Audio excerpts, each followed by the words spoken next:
These are the most insane conspiracy theories in Joe Rogan history, starting at number 10. Ernest comes up to me and he goes, "Hey man, you ever look into flat earth?" I said, "Dude." And he goes, "Hey man, I got a master's in engineering. Look into it." And I just wanted to go. I just went home and I was just gonna. I tried to debunk it. I was trying to debunk it. I was Mr. Debunker. Eddie, there's a Japanese satellite that takes a photo from 22,000 miles out every 10 minutes. Ever. Come on, those really? Japanese. It doesn't show that it's flat though, even if the pixels are. Pull up those pictures. It does not the worst pictures. Put up those Japanese pictures. It's from 22,000 miles away.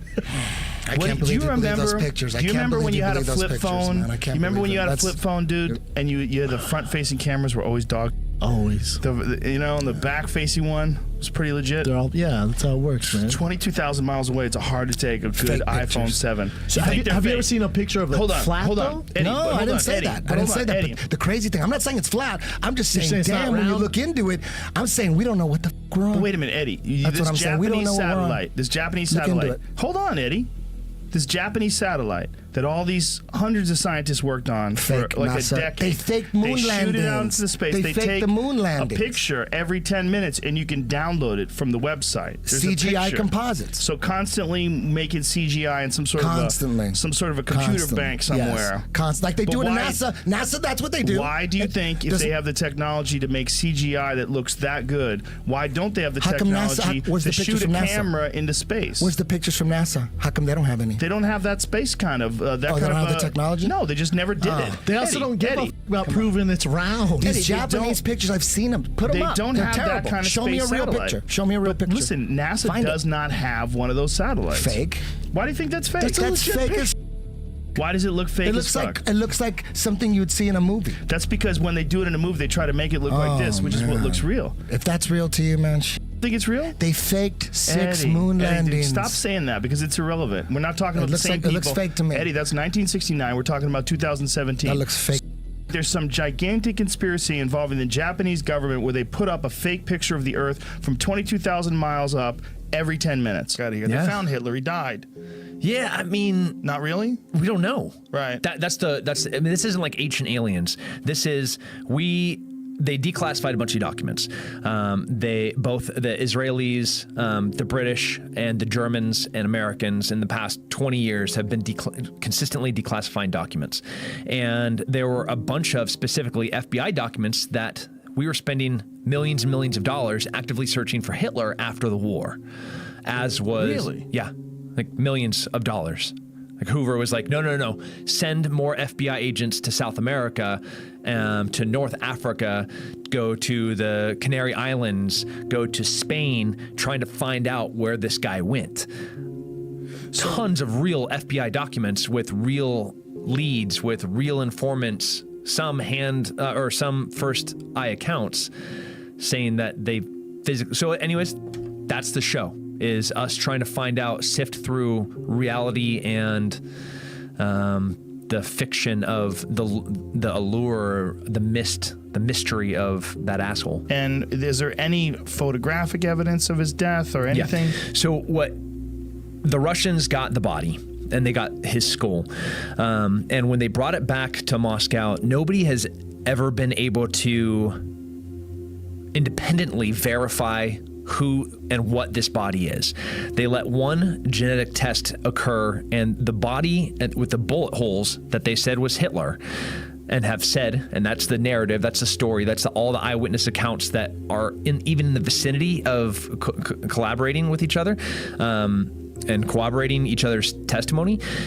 Like the closest version, because none of it seems to be very accurate, is that okay, here's Hitler's skull, and when they did the genetic testing, it's that of a 35-year-old woman. So they're like, oh, well, this isn't Hitler, but they've said for the past 80 years that this is Hitler. So, okay, it's not CSI. This is 1945 Berlin. It's crazy. So, I don't know. So there was no, like, absolute proof. No. And a lot of Nazis did escape and go to South America. The majority of anyone with power. The Nuremberg trials were not a witch hunt, but it was to close a chapter so we could start moving forward with communism. That's what it was. So one of the conspiracy theories. Okay, here's another conspiracy theory. You've seen all the grainy footage of nuclear test blasts that with the mushroom clouds, and there are always these grainy things, and there's all these like little houses lined up and these little trees lined up, and it blows everything down. Well, there's always been a conspiracy theory that those were all basically fabricated at this facility. That those bombs actually were never detonated. Basically, the U.S. military was basically faking these bomb tests to freak out the Russians, to make us think that we had weapons. We had basically a potency to our nuclear weapon arsenal that we actually didn't have at the time. How did they fake it? They just did. Yeah, exactly. So this is it? Well, so there's a Okay, so here's the question, right? So what happened? Okay, so this is great. Okay, you'll love this. So what happened to the camera? You son of a bitch. You son of a bitch. How is that happening yet the camera is like totally stable and fine? Oh my God. And by the way, and the film is fine. The radiation didn't cause any damage to the film. Oh my God. This looks like how you shoot. And by the way, okay, we'll do this one. We'll do the loop one more time here. Let's see the car. The car's right behind the house. It just showed up. It just showed up. So wait a minute. First of all, wasn't there. First of all, where'd the car come from? Yeah. No car. The second is, does it really look like car? Does that look like a real car? That's insane. And look at the and look at when the house blows. Look at the wood. Does that look like those are full size giant lumber beams as they go flying? Yeah. That's hard to say. Is that a house or is that is that a 12-inch scale model? What? Right. So the fucking car. Anyway, I don't know. I have no idea. Having said that, if that was fake, it was faked at Lookout Mountain. Wow. Right, at the exact same place and time. But did they have the kind of special effects to do something like that in the 40s? Well, so the full conspiracy theory is it was Stanley Kubrick. Which again, I have no idea. Boy, that does look fake. There's also the camera didn't move at all either. You know what it looks like? Go back to that real quick. It looks like the smoke is too big. Watch when it hits. The volume, the size of it. It looks small. I mean, you know what I'm saying? I mean, it looks like we're looking at something that's like a few inches tall. Well, so if you watch making of Star Wars, any of the any movies before CGI, whenever they do anything like that, it's always with these tiny models. Yes. And they just basically what they do is they slow it down and then they add sound. Yeah, this looks fake as shit. Right. The clouds just don't look realistic. Right. It looks like they're too big and they move too quickly back and forth. Let's get another one. It's okay, what the camera's fine. That's hilarious. Oh, this is good. Yeah, here we go. Okay, there maybe the camera got. Okay, but even still, the camera got knocked over and not destroyed. Is there a some sort of a response to that? Have they come with some sort of an explanation? Not that I know of. That seems so vague. Yeah. Wow. So who can tell? The recent history of the Americas has been relatively well studied, but the deep and ancient history has not been well studied. And I think America is going to contain revelations for us about our story and about our past. And I'm serious when I suggest that America is the most plausible and the most likely home base for a lost civilization. If you're going to propose a lost civilization, there are certain preconditions. You can't have it on a small island. There's got to be a large landmass with enormous resources and the ability for population to grow and for those resources to be mobilized. And what I suddenly realized, you asked earlier why I started to write this book at all, is what the new evidence is pointing to is that the Americas have been wrongly neglected. That here we have a giant continental landmass with extraordinary resources that has just been ruled out of the story of human civilization. But once we take account of the fact that there was a giant cataclysm over North America 12,800 years ago, and once we start looking, as I do in America before, at the incredible, deep, in-depth similarities between, for example, the religious system of ancient Egypt and the religious system of the Mississippi Valley, then you realize that you're into a global mystery here, and that the answer to that mystery may not at all be in the old world and may very much be in the Americas. See, it's odd. I mentioned Moundville earlier on. It's kind of odd that we should find what is essentially the ancient Egyptian religion manifesting in the symbolism of Moundville, the ascent to Orion that transit to the Milky Way, the journey along the Milky Way. These are very specific and idiosyncratic ideas. And what makes it doubly odd is Moundville isn't that old. Moundville, as a site, is about 1,000 years old. Ancient Egypt had already been gone completely from the world for at least 600 years before Moundville was created. The end of ancient Egypt, there's Moundville. And what we're looking at in the foreground is Mound B, and we're looking at Mound A in the distance, and a complete circle of mounds. What is odd about it is we find this system of ancient Egyptian ideas in Moundville 500 years after ancient Egypt has gone from the world. The Romans were the end of ancient Egypt. By 400 AD, ancient Egypt is gone. Moundville doesn't even exist then, but 600 years later, it is created and it manifests the entire set of ancient Egyptian ideas. Clearly, it did not get that as a result of direct transmission from ancient Egypt unless they were time travelers. The only way I think it could have got it is as a result of a legacy passed down from a much earlier civilization that had been influenced and affected many different parts of the world. And the characteristics of that civilization, the shamanistic heart of it, the use of altered states of consciousness, the focus on those, are amongst the reasons that I would suggest that America is the place that we should be looking. And the big mysteries are in the areas that were so devastated at the end of the last ice age, up in the north of North America, the channeled scablands in particular, and then the Mississippi Valley, the whole story of the Mississippi Valley. Yes, Moundville is 1,000 years old, but then you can go back to Poverty Point in Louisiana, which is 2,700 years old. You can go to Watson Break in Louisiana, which is 5,500 years old. You can go to sites like Conley, which are 8,000 years old. The system keeps on going back and disappearing back into time. And I think the most fruitful new work on exploring the origins of civilization is going to occur counterintuitively in the Americas, the very last place on Earth that archaeologists have ever thought to look. You want to hear another conspiracy theory that you probably don't know? It's going to blow your mind? Let's do it. The day before 9/11, the day before the attacks, Rumsfeld gave a press conference where he talked about trillions of dollars missing. The day. Then a plane slams into the very part of the building where they were doing the accounting. Blows up half the fucking building in the Pentagon. Blows up a wall. Donald Rumsfeld was on, where was it, the White House lawn? Listen to this. This is like 10 minutes, but it's at the Pentagon. This is on C-SPAN. You can look it up right now. We got to get to the quote where he says, He mentions $2.3 trillion in missing receipts and talks about his, in quotes, adversary. but see if you could just find the quote. According to some estimates, we cannot track $2.3 trillion in transactions. 2.3.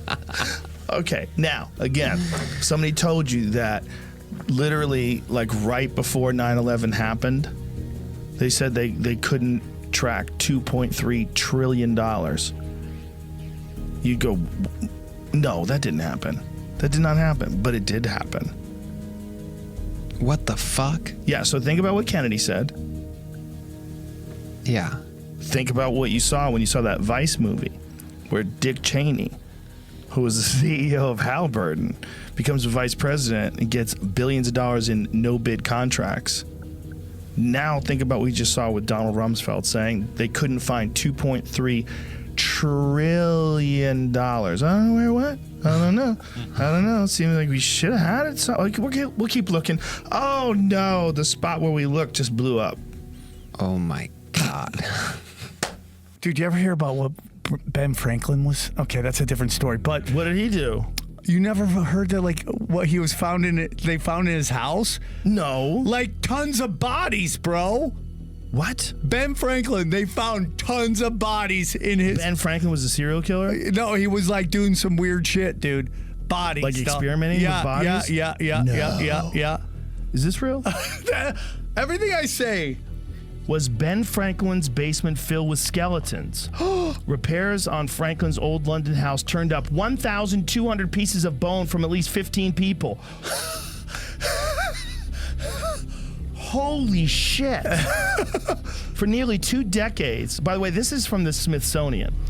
This is not some wacky conspiracy This ain't SamTripoli.com. Yeah. For nearly 2 decades leading up to the signing of the Declaration of Independence, Benjamin Franklin lived in London in a house on 36 Craven Street. In 1776, Franklin left his English home to come back to America. More than 200 years later, 15 bodies were found in the basement, buried in a secret windowless room beneath the garden. In 1998, conservationists were doing repairs on 36 Craven, looking to turn Franklin's old haunt into a museum. From a 1 meter wide, 1 meter deep pit, over 1,200 pieces of bone were retrieved. Remnants of more than a dozen bodies, said Benjamin Franklin's house. 6 were children. Forensic investigations showed that the bones dated to Franklin's day. Holy shit. The most plausible explanation is not mass murder, but an anatomy school run by Benjamin's young friend and protege, William Hewson. Oh, just an anatomy school. Yeah, and we're just going to bury them downstairs. Okay, anatomy was still in its infancy, but the day's social and ethical mores frowned upon it. A steady supply of human bodies was hard to come by legally, so Hewson, Hunter, and Field's other pioneers had to turn to grave robbing. Franklin was probably aware of the illegal studies going on in his building, says the Benjamin Franklin House, but it's doubtful that he was involved himself. Still, we can't imagine that, curious man that he was, he didn't sneak down and check out the proceedings at least once or twice. Of course he did. Could you imagine if you're my friend and we live together and I say, Sam, what are you up to? You're like, bro, we got to find out how people work, and there's only one way to do it. We got to look at bodies. Whoa, how are you going to do that? We got to find a place where we can fucking legally or secretly look at bodies. Well, I got a basement. Okay, so what do we do with the bodies? Well, fucking bury them, bro. Maybe they cultivated powers of the human mind that we dismiss and regard as completely unimportant. You know, woo-woo. Yeah, this is the thoughts about Egypt, correct? It's about Egypt, yeah. and about other things. I mean, the specific example I give is above the King's Chamber in the Great Pyramid are 5 further chambers. And these chambers are roofed and floored with granite beams that weigh about 70 tons each. And there are hundreds of them. And these 70-ton granite beams, which to put in context, a 70-ton beam is equivalent in weight to 35 large SUVs. These 70-ton granite beams have been elevated to a height of more than 350 feet above the ground and carefully and precisely placed in position. It is very hard for archaeologists to explain how that was done using purely leverage and mechanical advantage. You can say, oh, perhaps they built a ramp and hauled the stones up the ramp. But then you have to confront basic laws of physics. You can't haul a stone weighing tens of tons up a slope that exceeds 10 degrees. Then you start doing the calculation. How long a ramp do I need with a 10-degree slope to get to 350 feet above the ground? And the answer is you need a fucking long ramp, which should still be there, because it couldn't have been a sand ramp. It would have collapsed under the weight of those stones. It had to be as massive as the pyramid itself. So this begins to seem like an absurd idea, the idea that is foisted on us by archaeology.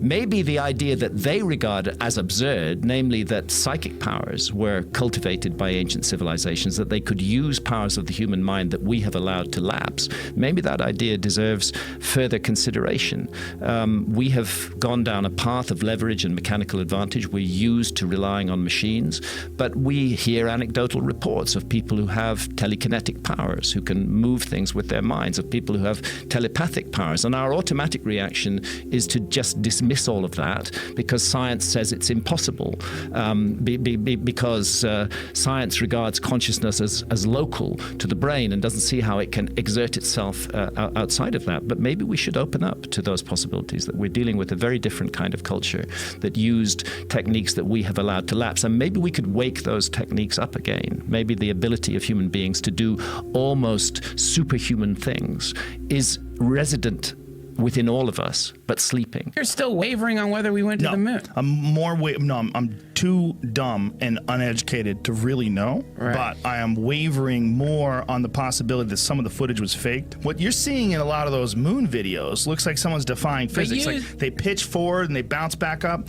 I think they shot a bunch of shit, and I think some of the video, if you're going into space and you're experiencing deep radiation, the Van Allen radiation belts and from the sun, dude, you can't even go through the fucking X-ray machine at the airport, the old X-ray machines with film. They wouldn't let you, because if you went through with film, it would kill your fucking film. So how are they getting these perfect videos and photos and none of them are fucked up by radiation?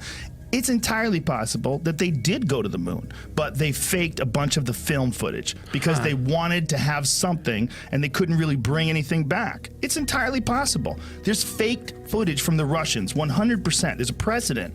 The footage of Yuri Gagarin when he's circling Earth for the first time and he goes in a rocket and the first guy in space, it's fake as fuck, dude. Really? He's inside this tiny little compartment, and all of a sudden they got room in there for a camera? Get the fuck out of here, bitch. You see a light source this way and a light source that way. He's got dueling shadows behind him because they got lights set up in there because they're filming him inside this capsule. No, he shot up in the space. He really did do it, but they couldn't fit a goddamn camera in this tiny little capsule. There's no room. So they just faked it after the fact. Makes sense. Of course it makes sense. Saves a lot of money. There was no internet back then. There was no VHS tapes back then. They broadcast something on TV. As far as their eyes and their mind goes, that was the only time people are going to see it. All they have to do is show it to you once. Pull it off. Nobody ever imagined you'd be able to pull it up on your phone, or two stoners like you and me would be watching on a podcast. I finally realized that all of the mice that had been looked at were coming from one source. That there was a laboratory in Bar Harbor, Maine called the Jack's Lab that was the source for all of the mice being used in all of the laboratories. How is it that we are allowing ourselves to take these mice who have been altered and using them as models for normal physiology? And the other problem, maybe even more serious, was that we use these animals in drug safety testing.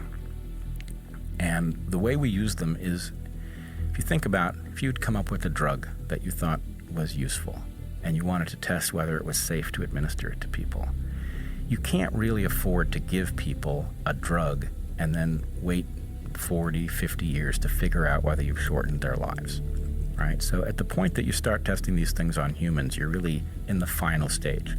The way we test whether a drug is safe for long-term use, or whether it is safe for your long-term life based on short use, is we give large doses of it to small animals that live short lives on the assumption that if it's going to shorten your 80 or 90 year life by 10 or 20 years, that it'll shorten a mouse's life long enough to see it. But here's the problem.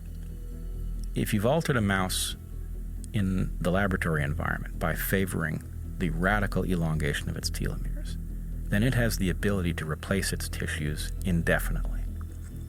A toxin that will harm you by killing tissue may not harm that mouse. In fact, it may actually help it, because these mice are very cancer prone. So when we give a toxin that will damage you to a mouse that is highly resistant to tissue damage, you may slow down its tumors. And in fact, we've seen this a number of times where a drug is given to mice and we get back the paradoxical result. Not only is it not toxic, it actually makes the mice live a little longer, right? So my contention is that we had a problem where we were testing drugs to see if they were safe on animals that were predisposed to tell us that they were. And then when those drugs were released into the human population, it turned out they were not safe and people died. When did you realize, like at what point in time did you say, hey, this is not normal work? Like, this doesn't even seem like it's from this planet. The first inkling I had was when I came in. There's this facility that is at S4. It's in the side of a mountain. And normally we had pulled in with the bus and gone around the front through a normal double door. This time that I went in, there were hangar doors open. I went in through the hangar door, and in the hangar door was the disc, the flying saucer that I worked on. I saw it sitting there, and we walked by it. It had a little American flag stuck on the side, and I thought, oh my God, this finally explains all the flying saucer stories. This is just an advanced fighter, and this is fucking hilarious. Right. So I went by, I slid my hand alongside it. I got reprimanded immediately for touching the thing.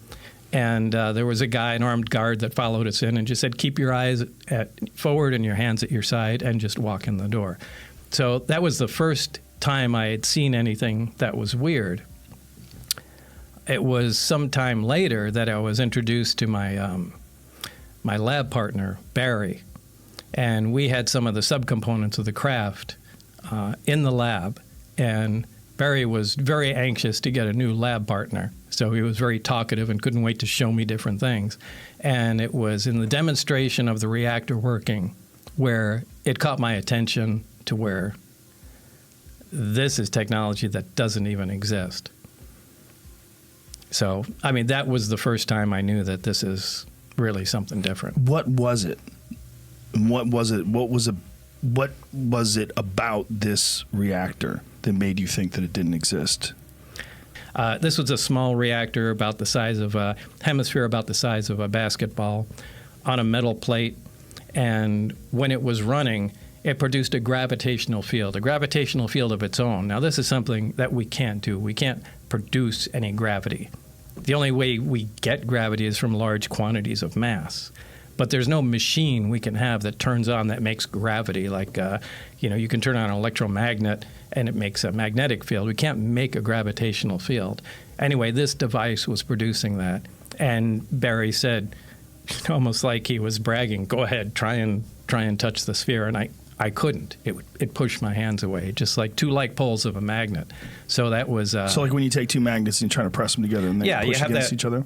Yeah, that kind of cushion feeling, but you can't get them together. The closer you put them, the more they push. But and you felt that physically with my hand? Yeah. Now there's nothing that does that, and that immediately caught my attention. Going, wow, this is something else. What was your thought? Like when you felt that, and you knew that there was nothing that you were aware of that could produce this? Then that connected me to the briefings that I read on the first day at S4. Was that everything that I had read was apparently accurate. What were you reading? It was kind of an overview. This project was to back engineer the alien craft. And specifically, it was to try and back engineer and see if we can duplicate the technology with available materials.